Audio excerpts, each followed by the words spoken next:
Je suis atteinte d'amylose AL. En fait, j'étais très fatiguée depuis très longtemps, pratiquement depuis 2004. Et jusqu'en 2008, j'avais de grosses fatigues avec migraine, mal aux jambes, mal aux muscles, et personne n'arrivait à trouver ce que j'avais. Et puis, en 2008, j'ai eu un malaise dans la rue. Donc là, j'ai été hospitalisée, on a fait des examens, un cardiologue est venu, mais bon, en fait, tout allait bien, mes analyses étaient bonnes, il n'y avait rien. Il n'y avait rien du tout. Donc, par contre, ma généraliste m'a arrêtée, parce qu'elle voyait très bien que je ne pouvais pas travailler. Et puis, en fait, après, j'ai eu une pleurésie. Donc, à partir du moment où j'ai eu une pleurésie, donc ça, c'était en avril 2011, la pleurésie, mon généraliste m'a fait hospitaliser aussitôt. Et là, il y a eu un cardiologue qui m'a fait une échographie.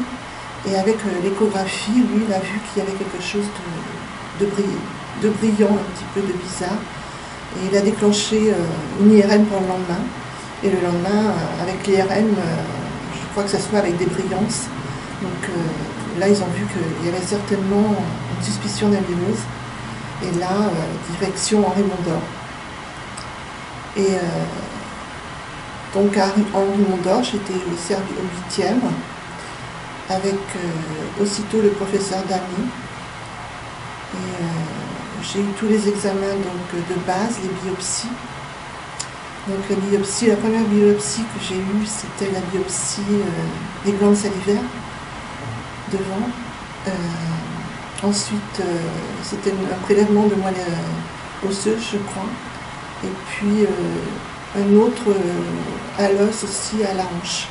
Donc là, il y avait 3 prélèvements importants pour vraiment déterminer quelle sorte d'amylose c'était. Parce qu'on m'a expliqué qu'il y avait plusieurs sortes d'amylose. Et en fait, moi, j'ai bien l'amylose AL. Et d'après leur examen, donc mon cœur était déjà envahi de cellules d'amylose et la maladie était bien avancée. J'ai consulté le professeur Ponté, neurologue, qui s'occupe de l'amylose en particulier, et après ces examens, je n'ai pas de neuropathie particulière. Apparemment, je sens bien les choses encore. Moi, tout se passe bien de ce côté-là.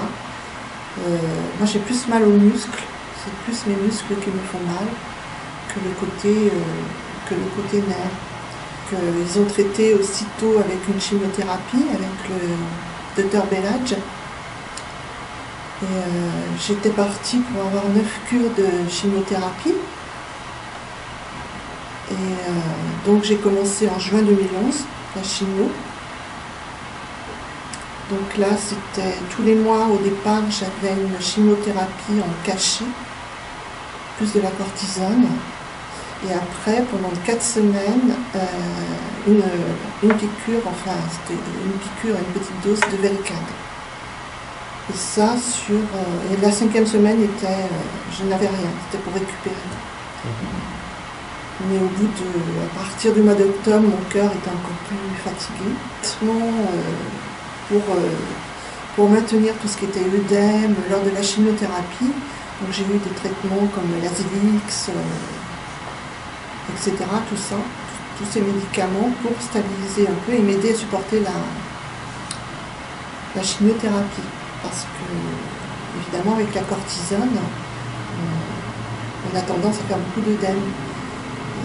Comme j'avais déjà eu la pleurésie, pas mal d'eau dans les poumons, donc ça avait toujours tendance à revenir. C'est pour ça que j'étais essoufflée aussi. Donc là, le docteur Damy et puis le docteur Gangdouz ont décidé de voir si je ne devais pas avoir une greffe cardiaque. Et en fait, ils m'ont mis donc sur la liste en décembre. J'ai eu la pose d'un défibrillateur juste avant, pour éviter la mort subite. Donc là, le défibrillateur a été posé en décembre 2011. Et après, donc, j'ai continué la chimiothérapie. Pour moi, c'était un peu dur parce que j'étais déjà très fatiguée avant. Donc, j'étais déjà plus mince, moins costaud. Donc c'est vrai que la chimio, ça s'est quand même bien passé. Il n'y a pas de perte de... Je n'ai pas perdu mes cheveux, j'ai pas... Il y a... VL4, vraiment, les effets secondaires sont minimes, quoi, en fait. Il n'y a pas grand-chose. Quelques nausées, mais vraiment rares. Donc je supportais assez bien, sauf mon cœur qui, lui, apparemment, il souffrait. Donc en février, j'ai fait une décompensation, je crois que j'en ai fait plusieurs d'ailleurs, mais importante. J'étais aux soins intensifs pendant 3 semaines. Et là, ils ont décidé de me mettre vraiment dans le protocole de greffe en urgence. Et puis, donc après, j'ai commencé un petit peu de réadaptation pour anticiper la greffe et l'hospitalisation qui était longue quand même. Donc j'ai fait ça. Et puis j'ai été appelée le 27 avril 2012, dans la nuit, à 3 h du matin, pour la pose d'un cœur. Donc ils m'ont appelée en me disant on a un cœur pour vous, on vous attend. Donc voilà, ça n'a pas demandé beaucoup de temps. L'ambulance est arrivée une demi-heure après. Et puis voilà, puis tout s'est fait sans réfléchir en fait. À ce moment-là, je crois qu'on va sur les choses, on ne réfléchit plus tellement. Il faut les faire, donc on y va, et puis en fait c'est l'espoir qui revient. Donc quelque part, j'avais pas vraiment peur, mais j'étais contente que ce soit enfin arrivé. Et puis voilà, donc j'ai été opérée le 27 avril, et je suis restée 10 jours en service par le professeur Coutil, et je suis restée à peu près une dizaine de jours au service chirurgie cardiaque. Et puis après, j'ai été transférée à Chenevier, à l'hôpital Chenevier pour la réadaptation. Donc j'ai eu des traitements. J'ai commencé la réadaptation, donc au départ c'était pas trop mal, mais bon, j'étais quand même toujours essoufflée. Et puis durant l'été, juillet, août, là j'avais beaucoup de mal à respirer et à faire quelques pas. Et quand je suis retournée, donc là je faisais régulièrement des biopsies, tous les mois, pour voir s'il n'y avait pas de rejet. Et donc j'ai fait un rejet la première fois, juste après l'opération. Donc ils ont rééquilibré les médicaments, tout simplement.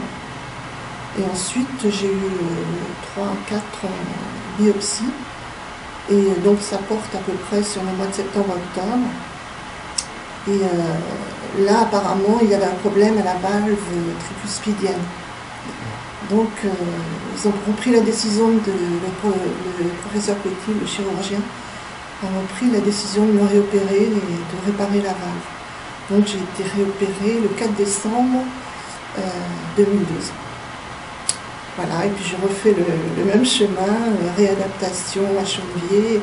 Là c'était un petit peu plus dur, parce que j'étais là encore plus fatiguée. Donc voilà. Et puis après, j'ai retrouvé du souffle, enfin.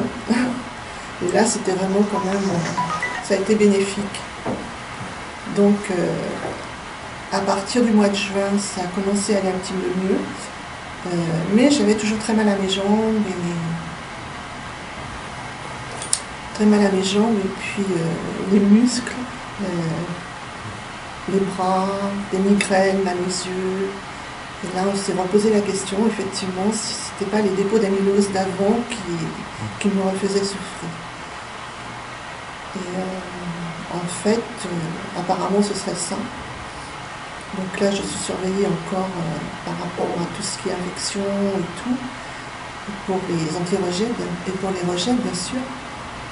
Et je viens d'avoir une biopsie musculaire pour voir si l'amylose est bien présente dans les muscles, comme il semble que ce soit. Voilà, autrement, c'est vrai que si ce n'était ces fatigues de l'amylose avant, elle, en elle-même, elle est stoppée par la chimiothérapie. L'hématologue, le docteur Bellach, m'a dit que pour l'instant les chaînes légères était stoppé. Donc il n'y a plus de diffusion de cellules, de mauvaises cellules. En fait, ce qui est apparemment lymphatique maintenant, ce sont les anciennes cellules. Mais lui, avec sa chimio et tout, il a vraiment stoppé l'émission des mauvaises cellules. Donc ça, c'est très important. Et si tout va bien, normalement, dans le temps, les anciennes cellules s'éliminent. C'est ce que j'espère. L'avantage à Henri Mondor, justement, c'est qu'on est traité quand même tout le long du début de cette maladie, dès qu'elle est découverte, jusqu'après la greffe, on continue à être surveillé et on ne va pas ailleurs en fait, on est traité du début à la fin. Tous les services sont adaptés pour nous suivre à chaque étape. Et donc à la fin, après la greffe, on continue d'être suivi bien sûr par rapport à tout ce qui est rejet, etc. Mais aussi pour l'amylose, point de vue hématologique, puisque c'est l'amylose à elle. Et le docteur Bellage et le service hématologie nous suit tous les 6 mois ensuite, en refaisant les analyses pour surveiller s'il n'y a pas un nouveau départ d'amylose. Donc ce qu'on espère le plus tard possible ou pas du tout. J'ai eu le bénéfice d'une psychologue. Et au départ, je n'avais pas grand-chose à dire, mais au fur et à mesure, effectivement, j'avais des choses à raconter, parce que quand même le parcours a été long. C'était une maladie que je ne connaissais pas du tout, donc déjà il a fallu que je l'intègre. Au début, il y avait beaucoup de... Je ne voulais pas trop savoir, pour me protéger certainement quelque part. Et après, c'est vrai que même avec la greffe et tout, j'ai bien intégré tout ça. Et le fait est que j'avais toujours un but aussi. Je voulais absolument pas que ce soit je veux pas que ce soit la maladie qui gagne. Donc j'ai toujours le côté positif qui est là. Et c'est ce qu'il faut, je crois que c'est ce qu'il faut faire, parce que sinon c'est long. C'est long, après il y a quand même le suivi qui est toujours là. Et si on n'est pas motivé, c'est plus difficile. C'est plus difficile. Le fait d'avoir des buts, d'avoir de la famille, des gens autour de nous qui s'occupent de nous, et puis de la joie, il faut rire, il faut profiter. Et puis avec ça, je pense que déjà on fait une bonne partie du chemin. Surtout qu'on est bien aidé quand même maintenant avec les médecins. On commence à bien reconnaître la maladie, et plus elle sera découverte tôt, moins il y aura de problèmes de greffe et tout derrière. Donc le principal, c'est de pouvoir la reconnaître rapidement. Donc ce que je peux dire, c'est insister si vous êtes fatigué, dire à votre médecin, je suis fatigué, il y a quelque chose qui ne va pas, il faut quand même aller plus loin pour la dépister rapidement, et puis comme ça, on est soigné beaucoup plus vite.